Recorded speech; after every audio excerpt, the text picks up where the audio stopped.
teams that really were supposed to do well this year that are evidently not.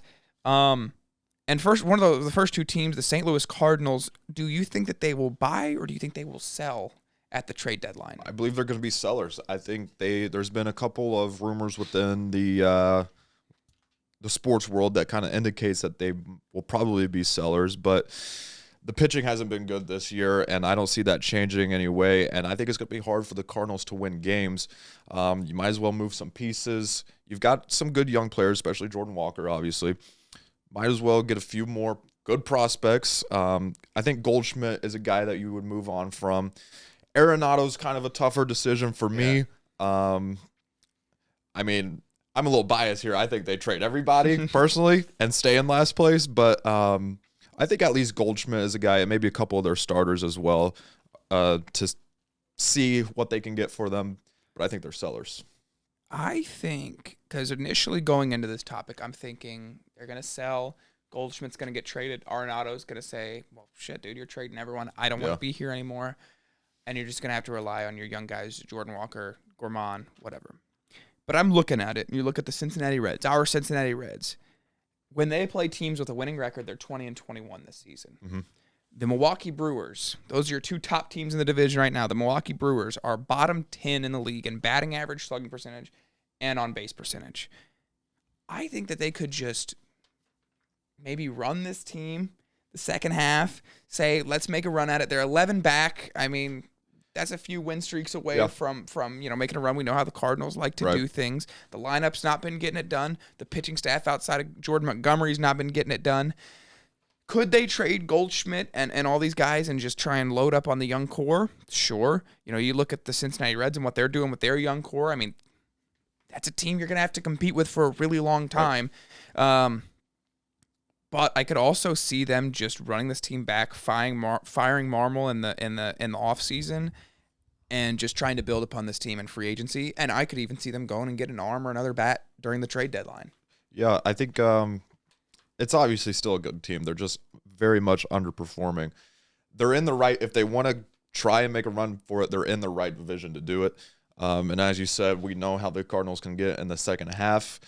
So it would surprise me if they just stuck with this squad, but I don't know, man. I think it's a big year. It could be a big turning point for this Cardinals team, and a decision that we look back and say, well, maybe they should have done this. Because as you said, the Reds, they have a lot of young players, look to be a top of the division team for a while, hopefully, as if everything stays the course for them.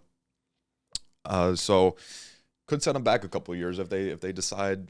I agree. To stick with it. But if you do run this team, do you got to look beyond the division and you got to say, okay, well, let's look at the Braves. We can't compete with them. Yep. Let's look at the Phillies. I don't know if Marlins. I don't know about them. Diamondbacks, Dodgers. You got to look at these guys. You got to look outside of your division because your division's not very good. Yep. It's competitive, but it's not very good.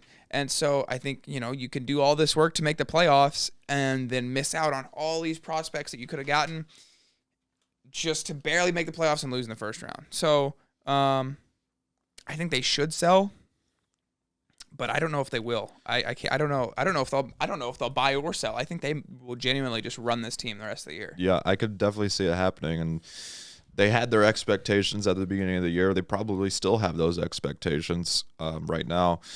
They could easily make a run, but we'll see. I think another team that really had high expectations going into the year, the New York Mets. Do they buy or do they sell? I don't know. You've put so much money into this team where it's almost like $335 million this year. It almost feels like a disappointment if you give up. And they've had a couple good games. The offense has shown up a little bit here recently. I think if they continue to win a couple here before the trade deadline and prove that things might turn around here, as their owner said, he pretty much said it's on the players now, and it's up to them to decide what happens this year. I could see them buying a couple pieces and trying to stay competitive. Yeah, I don't think that Steve Cohen will throw in the towel. No. If you look at the contracts that they've got here, they've got 11 guys making more than $10 million this season. They've got 5 players making more than $20 million this season. That gives them a payroll of around $335 million this season. I mean, you look at them, they've got one of the worst lineups in baseball. McNeil and Nimmo have really been your two best hitters, and they're hitting 280 and below. Right. Your bullpen has been okay. David Robertson's been really good out of the pen, but he's even made some starts this season. And you've got three good starting pitchers in Scherzer, Verlander, and Kodai Senga.